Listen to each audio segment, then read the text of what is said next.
여러분 안녕하세요. 오늘은 여러분들이 왜 사회복지를 시작하는지 정확한 이유는 잘 모르겠어요. 하지만 사회복지사는 현장을 살리는 사람이고 서비스가 필요한 사람들에게 희망을 주는 희망의 메신저라고 생각합니다. 오늘은 구루터기라고 하는 홈페이지 만드는 회사의 서버 관리 담당자이신 강범기 씨를 여러분들에게 소개해 드리려고 하는데요. 예비 사회복지사이신 여러분들에게 강범기 씨가 들려줄 이야기가 있다고 합니다. 우리 한번 다 같이 들어볼까요? 안녕하세요. 저는 구루터기에서 일하고 있는 강범기입니다. 저는 2008년도에 경추 속에서 혈관이 터져 전신마비 장애인이 되었습니다. 처음 장애가 찾아왔을 때는 정말 힘들었지만 혹시 재활 치료를 하다 보면 다시 건강해지지 않을까 하는 희망 때문에 병원 생활을 이어갔지만 4년간의 병원 생활을 하면서 돌아오지 않을 거라는 현실을 깨닫고 이제는 집으로 가서 개인적인 삶을 살고 싶어졌습니다.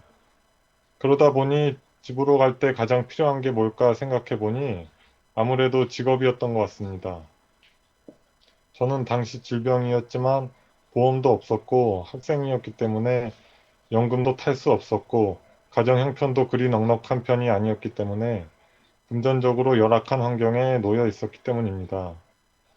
그래서 저는 장애인 고용공단도 찾아가 보고 주민센터도 찾아가 보고 시청에도 문의해 봤지만 전신마비 장애인을 고용할 곳을 찾는 것은 쉬운 일이 아니었습니다.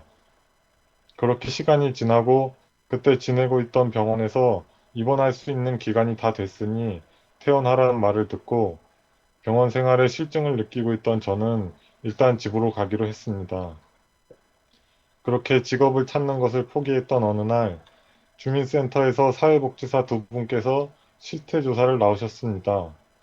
그때 그분께서 현 상황에서 가장 필요하거나 본인들께 도움을 줬으면 하는 것이 있다면 말해달라고 하셔서 직업을 가지고 일을 하고 싶다고 하니 알아보고 연락을 주시겠다고 하시고 가셨습니다. 얼마 후 같은 지역에 저와 비슷한 몸 상태의 장애인이 직업을 가지고 일을 하고 있다는 연락을 받았고 그분과 연결시켜 주신 결과 감사하게도 지금의 박기현 대표님을 만나 지금까지 사회생활을 이어가고 있습니다. 저는 정말 천만다행으로 사명감이 투철하신 사회복지사 선생님을 만나 제가 바라던 것을 이루었지만 만일 그때 방문하셨던 복지사분들께서 정말 형식적인 가정 방문만 하고 떠나셨다면 전신마비 장애를 가진 제가 물리적으로 닿을 수 없는 거리에 있던 대표님을 만날 수 없었을 것이고 지금은 훨씬 더 힘든 생활을 하고 있었을 것입니다.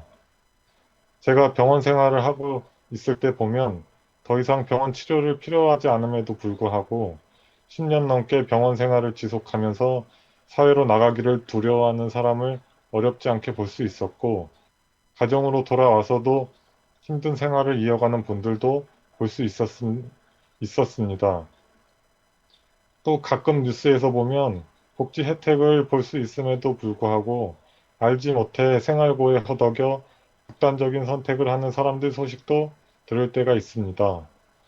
여러분도 어딘가에 있을 저같이 절실히 도움을 필요로 하는 사람들에게 저에게 찾아오신 그날 복지사 선생님들과 같이 꼭 해야 할 일이 아니더라도 필요한 곳에 필요한 것을 연결하는 정말 소중한 연결고리가 되어 주시길 바라겠습니다. 감사합니다. 고마워요.